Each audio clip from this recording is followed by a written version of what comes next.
সকালবেলায় সকাল বলতে প্রায় বাজছে এখন 9টা, যাচ্ছি আমাদের বাড়ির পেছনটাকে দেখো, আমাদের বাড়ির এইটা পেছন। আর এইখানে আমার শাশুড়ি মা যত রকমের সবজি লাগিয়েছে।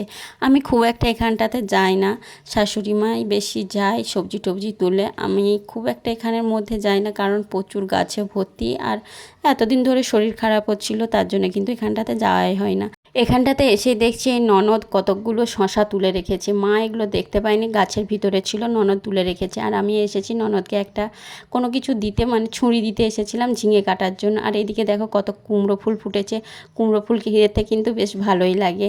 আর এখানে অনেক রকমই সবজির গাছ আছে, ঢ্যাঁড়স গাছ আছে, ঝিঙে গাছ আছে, কুঁদরি গাছ আছে, তারপর কুমড়ো গাছ আছে, তারপর হোপা গাছ আছে, মানে যত রকমের সবজি হয় সমস্ত কিছুই কিন্তু আছে। আর এদিকে ননদ দেখো সবজি তুলতে। সবজি লাগাতে যত না ভালো লাগে, বেশ গাছ থেকে তুলতে কিন্তু ভীষণ ভালো লাগে। আমি খুব একটা আসি না বলে তুলি না, সেগুলো মাই বেশি তুলে। হাতে এদিকে দেখো ননদ কতগুলো অলরেডি ঝিঙে হোপা করে তুলেছে, ঢ্যাঁড়স, আর এদিকে আরও কত তুলছে, অনেকগুলোই বেরিয়েছে। নিজেদের জমির টাটকা সবজি খেতে কিন্তু কম বেশি প্রত্যেকেরই ভালো লাগে।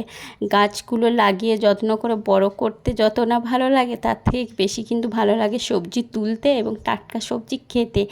কার কার ভালো লাগে একটু কিন্তু কমেন্টস করে জানিও। আর এদিকে মোটামুটি চারদিকটায় আমি একটু ঘুরছিলাম, আমি কিন্তু কোনো কিছুই করছিলাম না, আমি জাস্ট ননদের সাথে একটু গল্প করছিলাম। আর এইদিকে একটা কোণে আমার একটা গোলাপ গাছ লাগানো আছে, হামেশাই 2-3টে করে গোলাপ ফুল ফোটে। এদিকে দেখো গাছের মধ্যে গোলাপ ফুলও ফুটেছে, 2টো গোলাপ ফুল ফুটেছে আর কুঁড়িয়ে আছে। আর এদিকে দেখো পুরো এক বালতি শশা, ঝিঙে, হোপা, ঢ্যাঁড়স করে আমাদের তোলা কমপ্লিট। এরপর বাড়ি চলে যাচ্ছি, টাটা।